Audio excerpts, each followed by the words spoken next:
तो आज हम आपके सामने फिर से प्रेजेंट हैं एक और कंपनी के आईपीओ को लेकर के।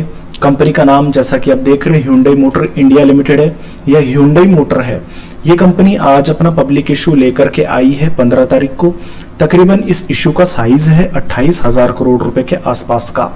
कंपनी 15 करोड़ के आसपास शेयर्स बेचने के लिए आज निकली है। 2 दिन तक कंपनी का आईपीओ ओपन रहेगा। अब हमें इस कंपनी के बारे में जानना यह है कि इस कंपनी के अंदर में हम अप्लाई करें या फिर हमें इसे इग्नोर करना चाहिए। तो इस चीज को जानने के लिए हम लोग इस कंपनी के फाइनेंशियल्स, इस कंपनी के फंडामेंटल्स और कंपनी करती क्या है और किस भाव के अंदर में कंपनी शेयर लेकर के आ रही है, हम इसे समझने की कोशिश करेंगे। बट वीडियो स्टार्ट करने से पहले मैं आपको बताना चाहूंगा, अगर हमारे वीडियो को आप फेसबुक पर देख रहे हैं तो पेज को फॉलो करें और अगर यूट्यूब पर देख रहे हैं तो चैनल को सब्सक्राइब करें। तो Hyundai लिमिटेड आज 28,000 करोड़ का पब्लिक इशू बाजार के अंदर में लेकर के आई है। Company 15 crore shares open market के अंदर में बेचने के लिए खड़ी है इस वक्त। अब पहली बात तो कंपनी के बारे में बात करते हैं कि कंपनी करती क्या है। जैसा कि आप सभी जानते हैं, Hyundai मोटर इंडिया से तो सभी वाकिफ है कि ये कितनी बड़ी एक ऑटोमोबाइल सेक्टर की एक कंपनी है। बट ये एक इंटरनेशनल सेगमेंट के अंदर में काम करती आई है। अभी तक इंडिया के अंदर में लिस्टेड नहीं थी। अब क्योंकि कंपनी अपना पब्लिक इशू लेकर के आई है तो एक इंटरनेशनल कंपनी बाजार के अंदर में, यानी हमारे बाजार के अंदर में लिस्ट होने के लिए तैयार हो रही है। तो पहली बात तो ये कंपनी का नाम ही काफी है कि ये जो कंपनी हमारे ऑटो सेक्टर के अंदर में आज आ रही है, ये कंपनी कितनी खास है हमारे लिए। 1996 के अंदर में इस कंपनी का इनकॉर्पोरेशन हुआ था। मुख्य तौर पर यह कंपनी Hyundai मोटर ग्रुप के तहत काम करती है। Hyundai मोटर ग्रुप एक आप कह सकते हैं कि पेरेंट कंपनी, जिसके अंदर में हमारे भारत के अंदर में जो काम करती है वो है Hyundai motor India limited. Company पूरी दुनिया के अंदर में 3rd लार्जेस्ट ऑटो सेक्टर की कंपनी है। पूरी दुनिया में सबसे बड़ी कंपनियों में से इसका नाम आता है। कंपनी मुख्य तौर पर जो है 4 व्हीलर पैसेंजर व्हीकल्स बनाने के और बेचने के काम के अंदर में इन्वॉल्व है। इसके अलावा ये कंपनी कुछ खास तरह के ट्रांसमिशंस और इंजन्स को भी कंपनी बनाती है। भारत के अंदर में कंपनी के पास में तकरीबन 1366 जो है शोरूम्स है। इसके अलावा 1550 के आसपास सर्विस सेंटर्स कंपनी के पास में मौजूद है। इस पूरे साल के अंदर में अभी तक कंपनी ने तकरीबन 1.25 करोड़ जो है पैसेंजर व्हीकल्स की बिक्री करी है। और कंपनी कुछ खास तरह के जो है पैसेंजर व्हीकल्स जैसे कि सेडान्स, हैचबैक्स और एसयूवीज के अंदर में कंपनी डील करती है। इसके अलावा इलेक्ट्रिकल व्हीकल्स में भी कंपनी एंटर कर चुकी है। अब हम बात करते हैं इस कंपनी के आईपीओ के बारे में थोड़ी बहुत कि 28,000 करोड़ का भारी भरकम इशू है। आप सभी जानते हैं कि अभी इस वक्त हमारे भारतीय बाजारों के अंदर में लगातार भारी भरकम पब्लिक इश्यूज आ रहे हैं। बट इतना बड़ा साइज का पब्लिक इशू हमारे भारत के अंदर में तो अभी कम ही आए हैं। तो ऐसे में जो इतना बड़ा इशू आया है तो इसे हमें समझना पड़ेगा। ये पूरा का पूरा जो है बुक बिल्ट के थ्रू कंपनी फंड लेकर के आ रही है। कंपनी का जो इशू है वो आज 15 अक्टूबर को ओपन हो रहा है, जो कि 2 दिन तक खुला रहेगा। इसकी क्लोजिंग होगी 17 अक्टूबर को। हर एक शेयर की जो फेस वैल्यू तकरीबन 10 रुपए की। कंपनी का जो प्राइस बैंड है वो 1865 से लेकर के 1960 रुपए है। ये एक सबसे बड़ी दिक्कत वाली बात है। मैं आपको बार बार ये चीज बोलता हूं कि अगर कंपनी कोई भी अगर 100 रुपए से लेकर के 200 रुपए का पब्लिक इशू लेकर के आ रही है तो आमतौर पर थोड़ा ठीक लगता है हमें।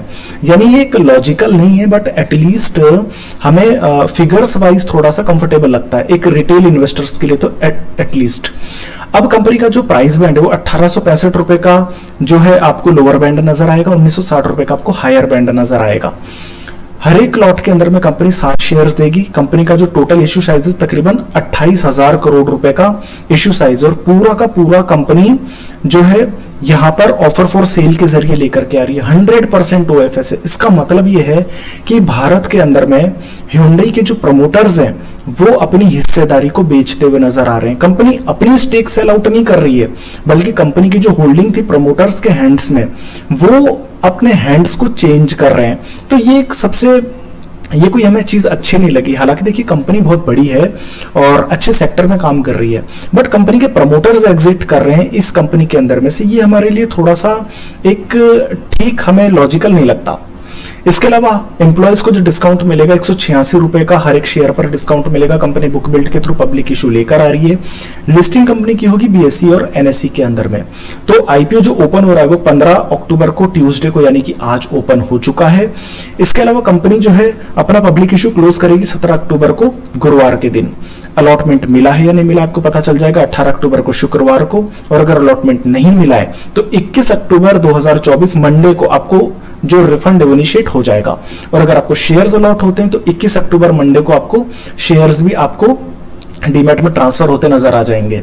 22 अक्टूबर को यानी कि नेक्स्ट डे मंगलवार को कंपनी अपने शेयर को लिस्ट कर देगी एनएसई और बीएसई के अंदर में। इसके अलावा अगर हम लोग बात करें तो रिटेल कैटेगरी के अंदर में एक लॉट में मिनिमम आपको 7 शेयर्स खरीदने पड़ेंगे और मैक्सिमम रिटेल कैटेगरी के अंदर में 14 लॉट्स होंगे जिनमें 98 शेयर्स इंक्लूड होंगे। एचएनआई कैटेगरी के अंदर में आप अगर हैं तो मिनिमम आपको 15 लॉट खरीदने पड़ेंगे और मैक्सिमम आपको 72 लॉट्स खरीदने पड़ेंगे।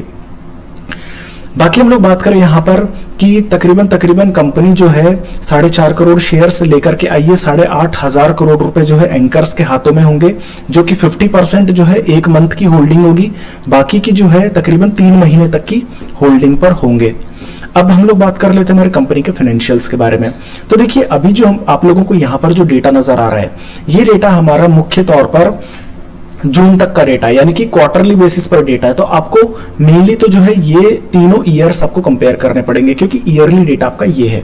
2022 के अंदर में कंपनी के पास असेट साइज तकरीबन 28,000 करोड़ का था, जो बढ़कर के 35,000 करोड़ और फिर कुछ 26,000 करोड़ का हुआ।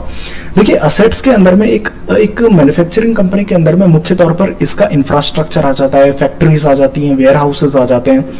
तो कंपनी का जो असेट साइज था वो 2-3 सालों के अंदर में कंपनी का कांस्टेंट रहा है, बट जो कंपनी का रेवेन्यू है आप देखिए 48,000 करोड़ का रेवेन्यू था, जो 2023 में बढ़ के 62,000 करोड़ और 2024 में यानी इसी साल कंपनी का जो है 71,000 करोड़ का सेल्स, जो ऑपरेटिंग रेवेन्यू से जो सेल्स आता है वो बढ़ करके आपको नजर आएगा, जो कि ऑलमोस्ट डबल होता हुआ आपको नजर आएगा।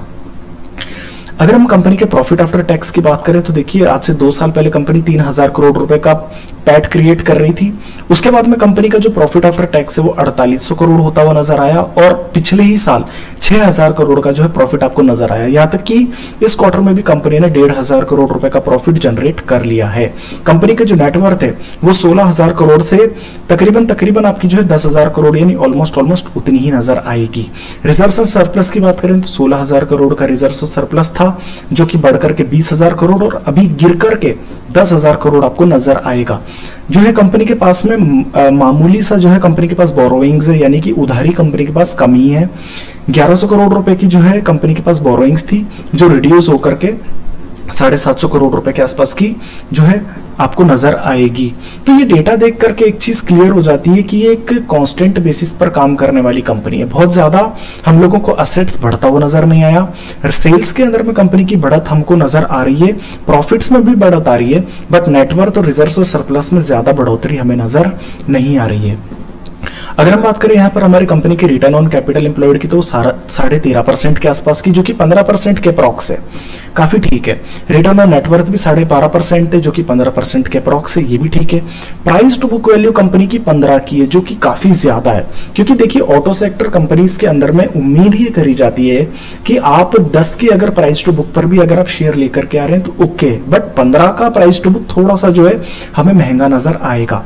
आईपीओ लाने के लिए पहले कंपनी का जो ईपीएस था वो 75 का था और आईपीओ लाने के बाद में कंपनी का ईपीएस 74 का होगा। इसके अलावा प्राइस टू अर्निंग की बात करें तो आईपीओ लाने के पहले प्राइस टू अर्निंग कंपनी की 27 की है और आईपीओ लाने के बाद कंपनी की ऑलमोस्ट 27 का ही जो है आपको पी नजर आएगा। अब आप एक चीज समझ लीजिए कि ऑटो सेक्टर के अंदर में प्राइस टू अर्निंग 26-27 बहुत ज्यादा है, क्योंकि देखिए अगर आप बात करेंगे ऑटो कंपनीज की तो 15-20 के आसपास का पी चलता है ऑलमोस्ट। अगर आप मैं एक एग्जांपल देता हूं, जैसे पीयर कॉम्पिटिटर्स के अंदर में टाटा मोटर्स है। टाटा मोटर्स अभी तक 10 गुना हो चुका है जब से लिस्ट हुआ है और अभी भी उसका जो प्राइस टू अर्निंग है वो 26 नहीं हुआ है। तो कहीं ना कहीं पर आईपीओ जो Hyundai मोटर लेकर के आ रही है, ये आईपीओ बहुत ज्यादा एक्सपेंसिव है। अगर मुझे खरीदने का ही मौका चाहिए तो मैं दूसरी जो ऑलरेडी लिस्टेड कंपनीज है मैं उसमें पैसा लगाऊंगा, ना कि इस इतने महंगे आईपीओ के अंदर मैं पैसा लगाऊंगा। तो मुख्य तौर पर ये सारी डिटेल्स हैं। इसके अलावा एक बार हम लोग ग्रे मार्केट में प्रीमियम भी चेक कर लेते हैं तो आप देख सकते हैं कि हर एक आईपीओ पर आप लोगों को सिर्फ 600 रुपए का मुनाफा होने वाला है। तो कंपनी का जो कहीं ना कहीं पर आप ये देख सकते हैं ग्रे मार्केट के अंदर में तकरीबन 100 रुपए का ही जो है प्रीमियम चल रहा है और ये प्रीमियम 4 तारीख से लगातार गिरता चला जा रहा है। तो आप देख सकते हैं कि एंकर इन्वेस्टर्स का जो इंटरेस्ट है इस आईपीओ के अंदर में थोड़ा कम होता हुआ नजर आ रहा है। 2,500 रुपए जो आप ये देख लीजिए 370 रुपए का जो ग्रे मार्केट में प्रीमियम था वो रिड्यूस होकर के 30 रुपए और 45 रुपए रह चुका है, यानी कि 10% से भी कम प्रीमियम जो है अभी फिलहाल रह चुका है।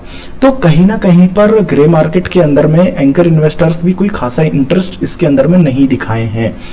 तो अब मैं आपको एक चीज बता देता हूं कि इस आईपीओ के अंदर में मैं बिल्कुल भी अप्लाई करने की रिकमेंडेशन नहीं दूंगा। हालांकि देखिए कंपनी बहुत बड़ा साइज का आईपीओ लेकर के आई है, 28,000 करोड़ का, पर इस आईपीओ के अंदर में अप्लाई ना करने का सबसे बड़ा कारण ये है कि कंपनी पूरा का पूरा पब्लिक इशू ओएफएस के थ्रू लेकर के आई है। यानी कि कंपनी के अंदर में तकरीबन जो प्रमोटर्स है 15 करोड़ शेयर्स यानी 28,000 करोड़ रुपए की पूरी कंपनी ही एक तरीके से सेल आउट करते हुए नजर आ रहे प्रमोटर्स। तो अगर कंपनी के प्रमोटर्स ही एग्जिट हो जाएंगे तो कंपनी का क्या फ्यूचर? तो ऐसा नहीं हो सकता कि प्रमोटर्स अगर बेचे और शेयर होल्डर्स खरीदें, तो ये वाली चीज थोड़ी सी ठीक नहीं लगती। अगर कंपनी आपको 28,000 करोड़ में से आधा भी अगर फ्रेश इशू के थ्रू लेकर के आती तो हम लोग थोड़ा सा इंटरेस्टेड हो सकते थे, बट क्योंकि कंपनी 100% ओएफएस लेकर के आ रही है, हम इंटरेस्टेड नहीं है। पहला तो सबसे बड़ा कारण ये है। दूसरा सबसे बड़ा कारण ये है कि कंपनी की जो अभी भी बोरोइंग्स है वो में थोड़ी सी कम होती हुई नजर नहीं आ रही है। अब देखना है कि कंपनी का जो कर्ज है वो कितने टाइम में आपको कम होता हुआ नजर आता है। इसके अलावा कंपनी का जो प्राइस टू अर्निंग है वो मेरे को थोड़ा सा एक्सपेंसिव लगता है, क्योंकि पीयर कॉम्पिटिटर्स के अंदर में टाटा मोटर्स और दूसरी कंपनियां हैं जो कि 15 से भी कम के पी पे ट्रेड कर रही है, तो मैं उनमें इंटरेस्टेड रहूंगा, ना कि Hyundai मोटर के अंदर में। फिर भी मैं इतना कह सकता हूं कि देखिए आप आईपीओ के अंदर में तुरंत लिस्टिंग गेन्स के लिए आप अप्लाई बिल्कुल भी मत करिए। कंपनी आपको कोई खासा लिस्टिंग गेन्स आपको नहीं देने वाली है, बट अगर आप इसमें इन्वेस्ट करना ही चाहते हैं तो आप इसमें लॉन्ग टर्म इन्वेस्टमेंट कर सकते हैं। बाकी इसके अंदर में लिस्टिंग गेन्स की एक्सपेक्टेशंस आप ना रखें।